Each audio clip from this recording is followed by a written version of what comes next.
My sister-in-law and I were pregnant at the same time. My mother-in-law claimed that eating snake meat would make the baby stronger. Even forced me to eat its brains. I told her that snake meat would harbor parasites, but she scolded me bitterly. After Olivia, my sister-in-law, gave birth to a child, both she and her daughter died. It was pleasant as well. Tina was heartbroken, thinking that it was my curse that led to their deaths. I instigated my husband, Annie Keith, to snatch my child away, and then I was pushed down the stairs and killed on the spot. Opening my eyes again, I went back to the day when I first ate snake meat. Oh my, it's really a double blessing. What a great thing. The moment Tina suddenly slapped her thigh, I came back to my senses. Seemed like I was reborn. I heard from a Fortin Uterly a few days ago that eating snake meat can help pregnant women give birth naturally without a cesarean section, and the baby will be lively and healthy.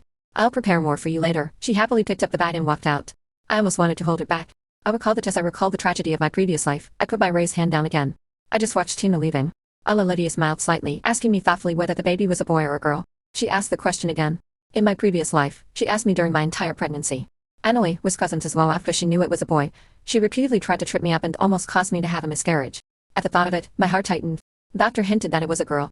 After I finished speaking, Olivia didn't frown anymore. Sitting lazily on the sofa, I waited for Tina to come back. Amelia was present as well. The surroundings were so familiar that it reminded me of everything that had happened in my previous life. Ever since Tina found out both of us were pregnant, she would bring back snake meat now and then, claiming that it was to nourish the baby's body. I refused to eat it, so she replaced all the pork with snake meat just to trick me into eating it. I didn't realize it at first, but after finding out, I secretly spit it out. Olivia was vested as well. Later, Olivia was found to have too many parasites in her body, and then both she and her daughter died on the operating table. Annalie is present as well. Tina insisted that I was the one who cursed her daughter and took her life. When they were fighting to grab my child, I was pushed down the stairs and died on the spot. As long as I lived my life again, I would never let it happen again. After a while, Tina opened the door and entered the room.